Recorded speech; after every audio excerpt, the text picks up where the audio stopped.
Muy buenos días a todos y todas ustedes. Muchas gracias por venir y acompañarnos en eso.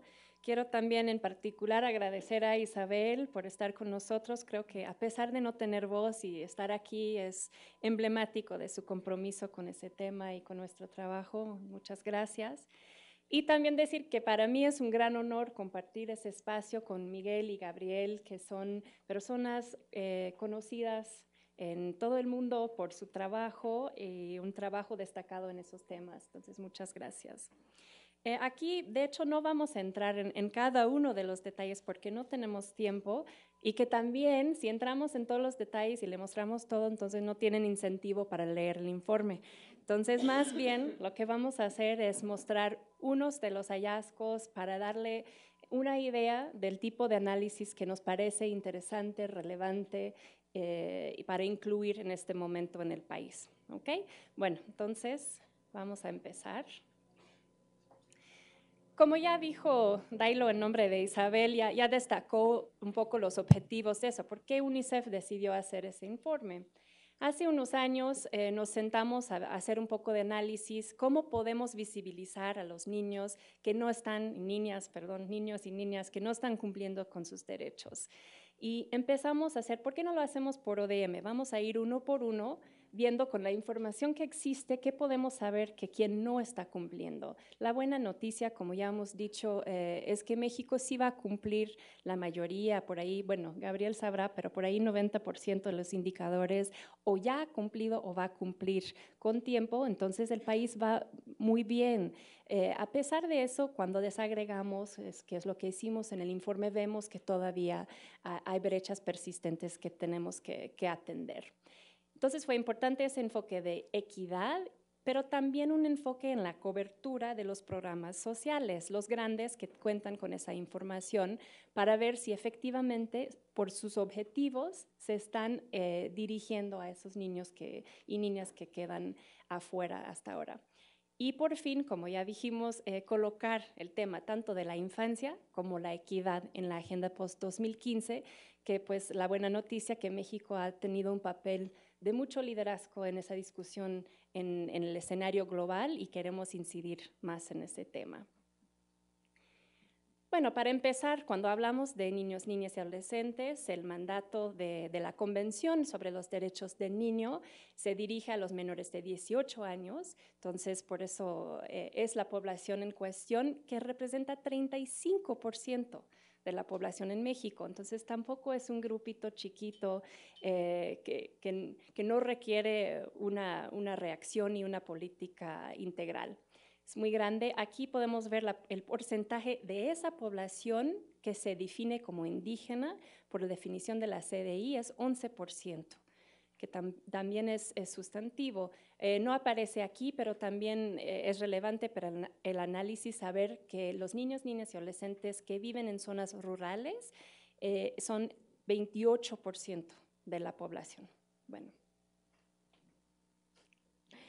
Vamos a empezar con el primer objetivo de desarrollo del milenio, que es erradicar la pobreza extrema y el hambre. Aquí podemos ver estimaciones de pobreza para la población infantil y adolescentes que calculamos con la metodología de Coneval y se ve lo que se espera. Hay mucho más pobreza infantil en la zona del sur, como ya dijimos, llegando hasta casi 82%, que es el límite, que es el estado de Chiapas, ¿no? Entonces sí estamos enfrentando un desafío no menor. Ahora pasamos a desnutrición crónica, que es otro de los indicadores de hambre, digamos. Ahí tenemos la información por estado. El azul es el total de cada estado en el país y lo que se ve, la rosa es urbano y el amarillo el rural.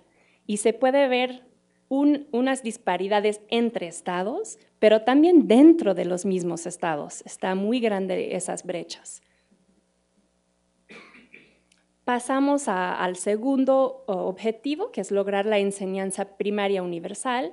Como ya comentamos, estamos considerando lo que podemos decir ODM Plus o más allá del milenio, que es que México se comprometió a unos indicadores más allá del básico, del kit básico. Entonces, por eso incluimos a preescolar. Lo que a mí me parece interesante es que a pesar de tener mucho menor cobertura en nivel de preescolar todavía que en primaria, que es por promedio por ahí 98%, se destacan más disparidades entre estados en el nivel de primario. Ahora, en secundaria es interesante porque los que están más oscuros tienen menos cobertura y vemos que no es el mismo padrón, no son exactamente los mismos estados que en primaria. Yo creo que eso es interesante porque requiere respuestas diferentes a nivel del estado. Si queremos ver lo que está pasando en cuanto al logro educativo, bueno, no hay una medición perfecta, pero si vamos con la prueba enlace de los estudiantes de sexto de primaria, esos de 2013, lo que se ve aquí es en rosa son los estudiantes de escuelas privadas con logro insuficiente o elemental, y en azul son los de primarias indígenas con logro insuficiente o elemental. Bueno, no es una medición perfecta, pero hasta a nivel nacional, que es a más derecha, vemos que es el doble el porcentaje de estudiantes que no logran un nivel muy básico de logro académico. Eso es interesante porque en verde se puede ver el nivel de grado de marginación por estado. El más oscuro tiene un nivel de marginación más alto, que son otra vez más que nada los estados del sur. Pero lo interesante es ver los triangulitos, que es la tasa de mortalidad en menores de 5 años. Entre más grande el triángulo, mayor la tasa de mortalidad. Y los circulitos, que son la tasa de mortalidad infantil, que son menores de 1 año, en el primer año de vida, otra vez entre más grande, se ve que hay mayor mortalidad infantil. Si se ve un estado como Yucatán, me parece interesante, tiene una bolita muy grande de mortalidad infantil de menores de 1 año y la más chiquita de menores de 5 años. O sea, esa desagregación, por eso nos parece tan importante para ver, no son las mismas intervenciones para prevenir mortalidad a uno de 6 meses para uno de 4 años. Es una respuesta diferente a nivel del sector de salud y otros sectores que se puede tomar en cuenta. Bueno, ahora saltamos un par, pero les juro que toda la información sobre todos los ODMs está en el informe. En el número 5 vamos a ir a mejorar la salud materna. El mismo gobierno sí ha reconocido el desafío en ese tema, que no es probable lograr la meta. Nosotros lo que destacamos aquí es la diferencia por grupo etario. El primer grupito ahí son de 10 a 14 años, que nos preocupa mucho porque tiene muy alta tasa de mortalidad materna, que luego no se sube a esos niveles hasta los mayores de 35 años, que no me parece tan grande, mayor de 35 años, pero bueno, ahí está la información. Bueno, nosotros también en el informe incluimos un apartado sobre derechos que tienen que ver con lo que decimos protección de derechos de la infancia y la adolescencia. ¿Por qué? En el momento en 2000 que el mundo se acordó de esos grandes metas, también se hizo una declaración del milenio que destaca la importancia de proteger y garantizar todos los derechos de todas y todos las niñas y niños en el mundo. Y nosotros vemos que sin proteger esos para los niños y niñas en situación de mayor vulnerabilidad, difícilmente se va a alcanzar lo demás. Y el mismo Convención sobre los Derechos del Niño nos exige proteger esos derechos. Para mencionar unos de esos temas incluido en el tema de protección, menciono separación de sus familias, niños que tienen una experiencia de violencia, que tienen una experiencia de explotación económica, que no cumplen con su derecho a la identidad, que se manifiesta por el registro oportuno de nacimiento, que es una puerta a acceder a muchos otros derechos, y adolescentes en conflicto con la ley. No es exhaustiva la lista, pero es lo que pudimos encontrar, indicadores e información. Ahora, solo voy a mencionar 2 de esos subtemas. El primero es la de violencia.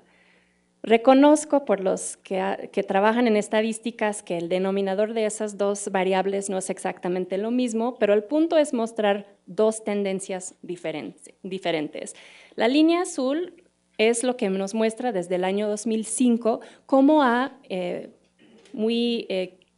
seguidamente, no sé cómo se dice, bajado la tendencia en mortalidad infantil, que es una muy buena noticia, que es lo que ya hemos dicho, ¿no?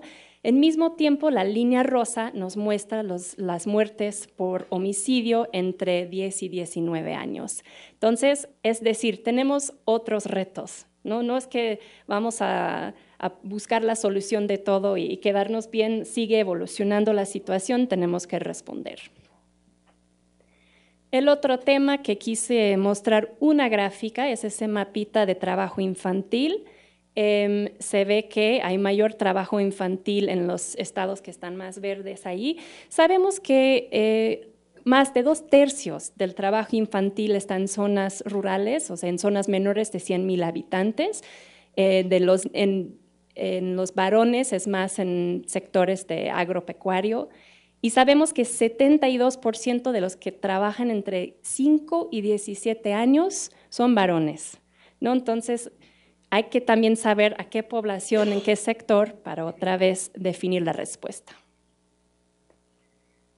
En resumen, como no pudimos entrar ni en cada brecha y en cada ODM, quisiera nada más destacar. Nosotros estamos viendo que geografía, estar en una zona rural, para un niño, una niña, un adolescente, sí representa un desafío muy importante.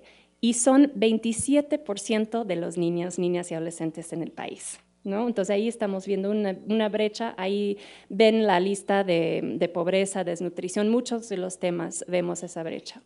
En origen étnico también vemos brechas importantes, persistentes, pobreza, desnutrición, inscripción a la secundaria y desempeño académico, entre otros. Pero en sexo vemos un padrón variado. Como dijimos, sabemos que las mujeres son las que más asisten a la escuela en todos los niveles. Eso puede ser un logro del programa Antes Oportunidades, de incentivar esa participación escolar.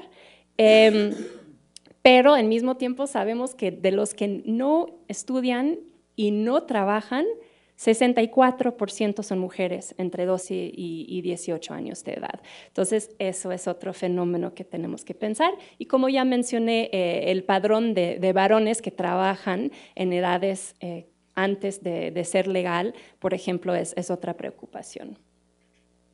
Bueno, entonces la pregunta que queremos contestar con todo eso es la siguiente.